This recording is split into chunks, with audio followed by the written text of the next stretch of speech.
Saved by fast action. When a student began choking on the Woodlake High School campus, his life was saved thanks to a quick response from students and educators. Action News reporter Kate Nemmerich met them today and brings us their story. I was about to sit down and then I heard a noise. The noise went something like, and that's when I turned around. And then all these thoughts going through my head like, is this kid gonna die right now?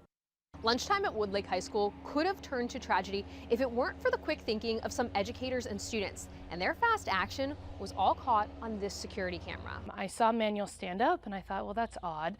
And then he started to do a spin, which is what happens when he is going to have a seizure. It's not uncommon for Manuel Garcia to have seizures. His teachers and friends are prepared for that.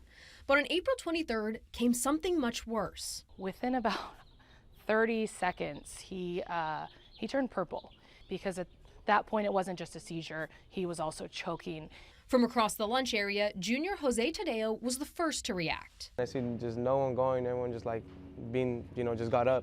And I'm like, oh, no, I'm not doing this. So I got up and I ran over there and I went to go see what I could do to help. In a nearby grassy patch, senior Luis Jimenez was practicing his tennis. I heard someone repeating a name, and that caught my attention, and I looked over and I see someone on the floor just twitching. I watched for maybe a few seconds before I started moving. Assistant Principal Victor De La Cruz also jumped into action. So I've always been trained to walk, slowly and patiently, but I started running over here, and then I'm like, no, he's not gonna die.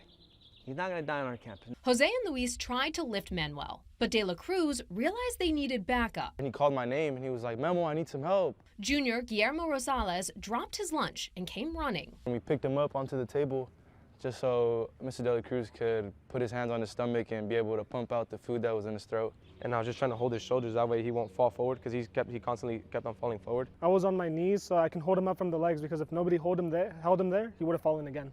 I was pulling food out of his mouth at the same time when De La Cruz was doing the Heimlich. Then came the moment of relief. He started breathing. We showed them the surveillance video for the first time on Tuesday and how their actions stood out. The camera doesn't show it, but I remember seeing everyone right here, just surrounding the area. Yeah, from all the way, all corners right there. Amazingly, Manuel returned to school the next day. His daily presence is their biggest gift. As long as, he's able to see another day, that's the most exciting part about it. How you doing?